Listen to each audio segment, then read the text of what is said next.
पेशवाई या विभागात 6 कडव्यांमध्ये प्रामुख्याने उत्तर पेशवाईतील निंदाजनक गुलामीचा इतिहास नोंदविला आहे. स्त्री शूद्र अतिशूद्रांवर उत्तर पेशवाईत लादलेल्या गुलामीचे चित्र रेखाटले आहे. या गुलामीची दाहकता अशी: पुढे पेशवाई तिचे राज्य आले, अनाचार देखी अतिशूद्र भ्याले. स्वथुंकी थुंकाया गळा गाड गेते, खुणा नाश या ढुंगणी झाप होते. यानंतर या राज्यात घडलेल्या स्त्रीवरील अत्याचारांचा, अब्रूचा, इज्जतीचा आणि रावबाजी पेशव्यांच्या स्त्री लंपटपणाचा मासला त्यांच्याच शब्दात: तुला बोलवी रावबाजी धनी ग, स्वपत्नीस धाडी निर्लज्जा पती ग. छळे ब्राह्मणाला अशी त्रैणशाही, मुखा बोलतीही जळो पेशवाई. या पुढील 11 कडव्यात अंगलाईचे अर्थात इंग्रज राजवटीचे चित्रण केले आहे. भारतीय सामाजिक गुलामीची पाळेमुळे अविद्येत आहे व ही अविद्या इंग्रजी सत्तेमुळे संपण्याची पूर्ण खात्री महात्मा फुल्यांसारखी सावित्रीबाईंना असल्याने त्यांनी या राजसत्तेचे स्वागत केले. हे स्वागत त्यांनी इतरत्रही केले आहे, कारण शिक्षणाची संधी स्त्री, शूद्र, अतिशूद्रांना केवळ या सत्तांतरामुळे मिळाली. सर्वांगीण प्रगतीचे दरवाजे उपरोक्त घटकांना खुले झाल्याचे चित्रण या कडव्यांमध्ये आहे. महात्मा फुले कालवश झाल्यावर त्यांचे चरित्र जनतेसमोर यावे म्हणून त्यांनी त्यांच्याकडे नोकरीस असलेले कारकून गोविंद गणपत काळे यांना महात्मा फुले यांचे चरित्र लिहिण्याची सूचना केली होती.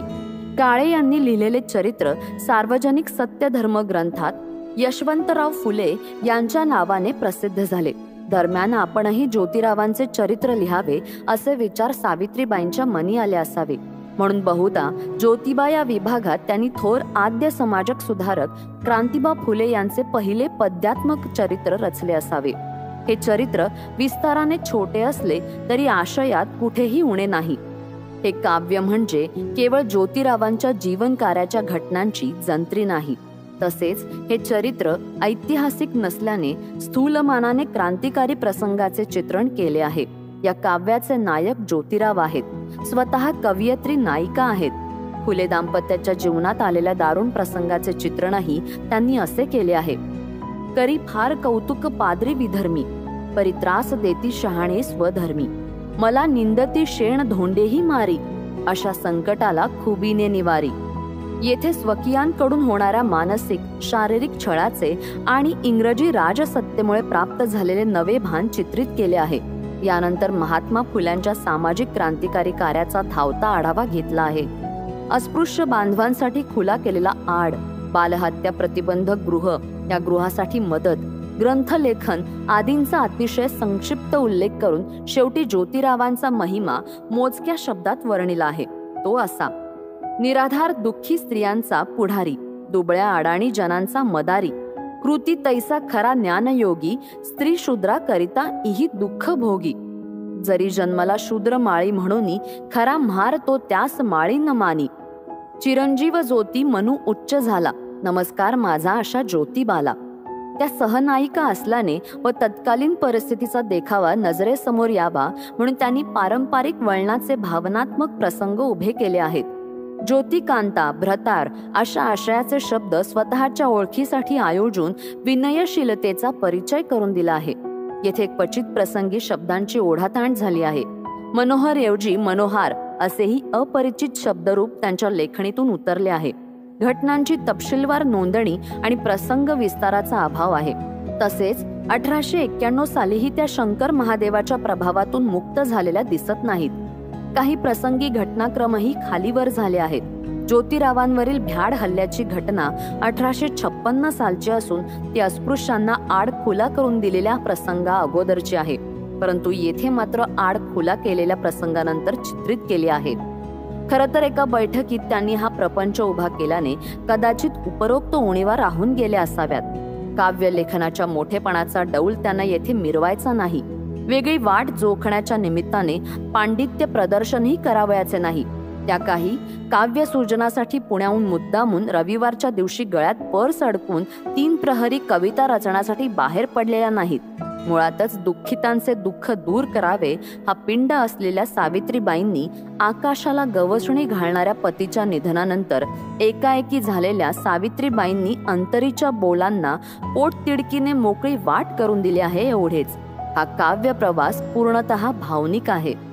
हे काव्य क्वचित प्रसंगी प्रौढ, भारदस्त आदी भासत नसले तरीही अर्वाचीन मराठी काव्य विश्वातील एका कवयित्रीचा हा प्रयोग मोलाचा आहे. शेतकरी कन्येचे हे भावविश्व कविता वाचताना लक्षात येते. सरळ सोप्या शब्दांमधील ही अभिव्यक्ती मोलाची आहे. तुरळक इंग्रजी शब्दांची पेरणी झाली असली तरीही इंग्रजी काव्याच्या प्रभावापासून ही कविता दूर आहे. विशेष म्हणजे हा संसार मांडित असताना एकही समकालीन कवयित्री नाही. कविता रचण्याचे संस्कार अनुभवही नाहीत. केवळ आंतरिक उर्मीने दलित बहुजनांच्या कल्याणासाठी ही काही छान गाणी सावित्रीबाईंनी रचली आहेत. त्यामुळे हे काव्य भावरम्य झाले आहे. तसेच काव्य रचनेचा हा काळ केशवसुतांपूर्वीचा आहे. जवळपास 30 वर्षे अगोदरचा आहे. आत्मपर, निसर्ग वर्णनपर, सामाजिक जाणीवा आदी कवितांचे विषय दोघांच्या काव्यात आहेत. केशवसुतांनी एवढी पल्लेदार झेप त्यांच्या कवितेत नाही. तसेच त्यांच्या कविता केशवसुतांपेक्षा संख्येने कमी असल्या तरीही मानवता, माणुसकी, मानवतावादाभोवती त्यांचे काव्यविश्व फिरत राहते. अर्वाचीन काव्याची ही मानवतावादी भूमी तयार करण्याचा मान केशवसुतांच्या अगोदर त्यांचा आहे. म्हणून अर्वाचीन काव्याचे जनकत्व त्यांना बहाल करण्यास काय हरकत आहे? हा मान त्यांना डॉक्टर कृ. प. देशपांडे यांनी पुढील शब्दात बहाल केला आहे. ते म्हणतात, त्यांच्या काव्य रचनेचा काळ केशवसुतांच्या पूर्वी येतो. हे मागे सांगितलेलेच आहेत. केशवसुतांचा उल्लेख करण्याचे कारण अद्याप पावेतो अर्वाचीन मराठी काव्याचे जनक केशवसुतांना संबोधण्यात येते. आता या मतात बदल करायला हवा असे वाटते. सावित्रीबाईंच्या कविता केवळ काळाच्या दृष्टीनेच केशवसुतांच्या पूर्वीच्या आहेत असे नाही. केशवसुतांनी हाताळलेले अनेक प्रकारचे काव्य विषय त्यांनी हाताळलेले आहेत. केशवसुतांपासून मराठी साहित्यात सुरू झालेल्या सौंदर्यवादाची वैशिष्ट्ये सावित्रीबाईंच्या काव्यात कशी दिसून येतात त्याची चर्चा या प्रकरणात आलेलीच आहे. ते सर्व पाहिल्यानंतर सावित्रीबाईंना अर्वाचीन मराठी काव्याच्या जननी म्हणणे जास्त संयुक्तिक होईल असं वाटतं. मराठी काव्यात पुढे दिसणाऱ्या सौंदर्यवादी प्रवृत्तीचा हा उगम होता. म्हणून पुढे दिसणाऱ्या सर्व प्रवृत्ती आणि त्याही विशेषत्वाने त्यांच्या काव्यात दिसत नाही. व हे खरे असले तरी अगदी प्रारंभी त्या तशा दिसाव्यात अशी अपेक्षा करणे चुकीचे आहे. नदीच्या उगमाजवळ त्या तशा दिसाव्यात अशी अपेक्षा करणेही चुकीचे आहे. नदीच्या उगमाजवळ तिचा प्रवाह अगदी तोकडा असतो, क्षीण असतो, परंतु तो नदीचा उगम असतो हे मान्य करावेच लागते. तीच गोष्ट सावित्रीबाईंच्या काव्याचीही आहे. ज्योतिराव फुले गौरव ग्रंथासाठी लिहिलेल्या सावित्रीबाईंची काव्य संपदा या लेखाच्या अखेरीस मी म्हटलेलं की अर्वाचीन मराठी साहित्यात केशवसुतांनी पुढे जी क्रांती केली असे आपण म्हणतो त्याची पूर्वतयारी या कवितांनी केली असे म्हणायला मला तरी कोणतीही अडचण दिसत नाही. किंबहुना केशवसुतांनी काव्य क्षेत्रात क्रांती केली की ती एक उत्क्रांती अवस्था होती या मताचाही पुनर्विचार करायची वेळ आता आली आहे. सावित्रीबाई या अर्वाचीन मराठी काव्याची जननी होत्या किंवा केशवसुतांचे काव्य अर्वाचीन मराठी काव्यातील फक्त एक प्रगत अवस्था होती असे जर उद्या कोणी सिद्ध केले तर मला नवल वाटणार नाही. हे मत विचारात घेऊन आज मला असे वाटते की सावित्रीबाईंना अर्वाचीन मराठी काव्याच्या जननी म्हणायला हरकत नाही. अर्थात असे म्हणण्यात केशवसुतांचा अधिक्षेप करण्याचा हेतू नाही. केशवसुतांचे मराठी काव्यातील महत्वाचे स्थान कोणीही हिरावून घेत नाही आणि घेऊ शकणारही नाही. कारण नंतरच्या काळात केशवसुतांची बहरलेली प्रतिभा, क्षणात नाहीसे होणारे दिव्यभास शब्दबद्ध करण्याचे त्यांचे सामर्थ्य सावित्रीबाईंना लाभले नव्हते हे मान्य करावेच लागेल. तसेच केशवसुतांनंतरच्या मराठी काव्यात परंपरा निर्माण झाली. अनेकांनी त्यांना गुरुस्थानी मानून ती परंपरा पुष्ट करण्याचा प्रयत्न केला. तशी परंपरा सावित्रीबाईंच्या काव्याने मराठी साहित्यात निर्माण केली नाही. त्याला तशी कारणेही आहेत, परंतु ही वस्तुस्थिती नाकारता येणार नाही. तेव्हा ते सर्व मान्य करूनही काळाच्या दृष्टीने सावित्रीबाईंचे काव्य पूर्वकालीन आहे. अनेक नव्या प्रवृत्ती, सौंदर्यवादाची काही वैशिष्ट्ये त्यांच्या काव्यात दिसत असल्याने त्यांना अर्वाचीन मराठी काव्याची जननी म्हणायला हरकत नाही इतकेच. या संदर्भात नाना ढाकुलकर लिहितात की अर्वाचीन परिवर्तनवादी साहित्याचा क्रांती प्रवाह 1920च्या सुमारास सुरू झाला असे मानले जाते. परंतु त्यापूर्वी सुमारे 60-70 वर्षांपूर्वीपासून सार्वत्रिक जननिष्ठ साहित्य महात्मा ज्योतिबा फुले आणि साध्वी सावित्रीबाई फुलेंनी रचले हे काव्य भावनिक आहे. हे काव्य क्वचित प्रसंगी प्रौढ, भारदस्त आदी भासत नसले तरीही अर्वाचीन मराठी काव्य विश्वातील एका कवयित्रीचा हा प्रयोग मोलाचा आहे. शेतकरी कन्येचे हे भावविश्व कविता वाचताना लक्षात येते. सरळ सोप्या शब्दांमधील ही अभिव्यक्ती मोलाची आहे. तुरळक इंग्रजी शब्दांची पेरणी झाली असली तरीही इंग्रजी काव्याच्या प्रभावापासून ही कविता दूर आहे. विशेष म्हणजे हा संसार मांडित असताना एकही समकालीन कवयित्री नाही. कविता रचण्याचे संस्कार अनुभवही नाहीत. केवळ आंतरिक उर्मीने दलित बहुजनांच्या कल्याणासाठी ही काही छान गाणी सावित्रीबाईंनी रचली आहेत. त्यामुळे हे काव्य भावरम्य झाले आहे. तसेच काव्य रचनेचा हा काळ केशवसुतांपूर्वीचा आहे. जवळपास 30 वर्षे अगोदरचा आहे. आत्मपर, निसर्ग वर्णनपर, सामाजिक जाणीवा आदी कवितांचे विषय दोघांच्या काव्यात आहेत. केशवसुतांनी एवढी पल्लेदार झेप त्यांच्या कवितेत नाही. तसेच त्यांच्या कविता केशवसुतांपेक्षा संख्येने कमी असल्या तरीही मानवता, माणुसकी, मानवतावादाभोवती त्यांचे काव्यविश्व फिरत राहते. अर्वाचीन काव्याची ही मानवतावादी भूमी तयार करण्याचा मान केशवसुतांच्या अगोदर त्यांचा आहे. म्हणून अर्वाचीन काव्याचे जनकत्व त्यांना बहाल करण्यास काय हरकत आहे? हा मान त्यांना डॉक्टर कृ. प. देशपांडे यांनी पुढील शब्दात बहाल केला आहे. ते म्हणतात, त्यांच्या काव्य रचनेचा काळ केशवसुतांच्या पूर्वी येतो. हे मागे सांगितलेलेच आहेत.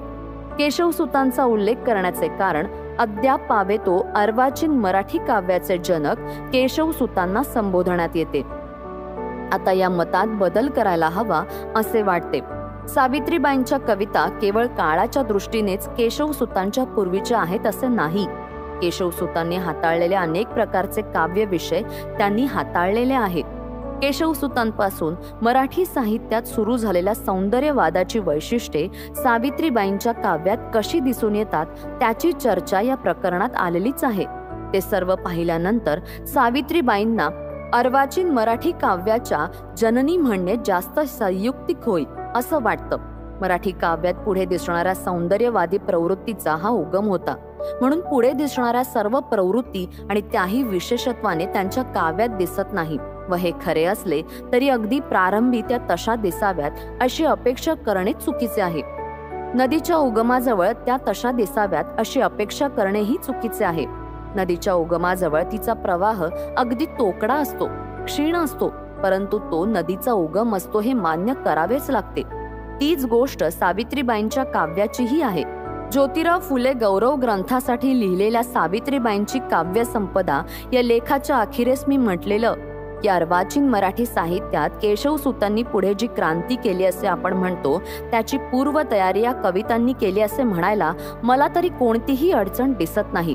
किंबहुना केशवसुतांनी काव्य क्षेत्रात क्रांती केली की ती एक उत्क्रांती अवस्था होती या मताचाही पुनर्विचार करायची वेळ आता आली आहे.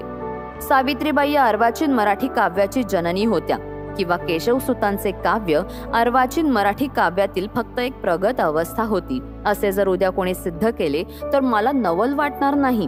हे मत विचारात घेऊन आज मला असे वाटते की सावित्रीबाईंना अर्वाचीन मराठी काव्याच्या जननी म्हणायला हरकत नाही. अर्थात असे म्हणण्यात केशवसुतांचा अधिक्षेप करण्याचा हेतू नाही. केशवसुतांचे मराठी काव्यातील महत्वाचे स्थान कोणीही हिरावून घेत नाही आणि घेऊ शकणारही नाही. कारण नंतरच्या काळात केशवसुतांची बहरलेली प्रतिभा, क्षणात नाहीसे होणारे दिव्यभास शब्दबद्ध करण्याचे त्यांचे सामर्थ्य सावित्रीबाईंना लाभले नव्हते हे मान्य करावेच लागेल. तसेच केशवसुतांनंतरच्या मराठी काव्यात परंपरा निर्माण झाली. अनेकांनी त्यांना गुरुस्थानी मानून ती परंपरा पुष्ट करण्याचा प्रयत्न केला. तशी परंपरा सावित्रीबाईंच्या काव्याने मराठी साहित्यात निर्माण केली नाही. त्याला तशी कारणेही आहेत, परंतु ही वस्तुस्थिती नाकारता येणार नाही. तेव्हा ते सर्व मान्य करूनही काळाच्या दृष्टीने सावित्रीबाईंचे काव्य पूर्वकालीन आहे. अनेक नव्या प्रवृत्ती, सौंदर्यवादाची काही वैशिष्ट्ये त्यांच्या काव्यात दिसत असल्याने त्यांना अर्वाचीन मराठी काव्याची जननी म्हणायला हरकत नाही इतकेच. या संदर्भात नाना ढाकुलकर लिहितात की अर्वाचीन परिवर्तनवादी साहित्याचा क्रांतीप्रवाह 1920च्या सुमारास सुरू झाला असे मानले जाते.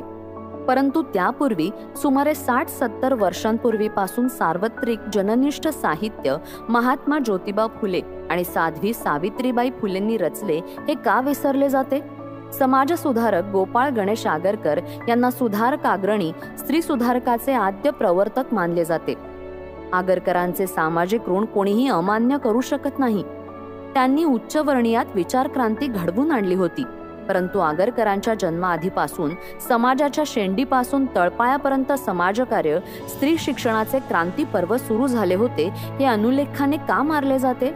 वृत्तालंकाराचा सुंदर गुंतावळा शोकेसमध्ये ठेवून अर्वाचीन मराठी काव्याचे क्रांतिकार्य केशवसुतांपूर्वीच 1854 पासून अर्वाचीन मराठी काव्याची जननी उदयास आली होती हे का बुद्धी पुरस्पर विसरले जाते? ज्योतिबा सावित्री शूद्र होते म्हणून की काय? यांचा अर्थ एवढाच समजावा लागेल की आम्हा बुद्धिवाद्यांची सदसद विवेक बुद्धी अजूनही अपवित्र आहे.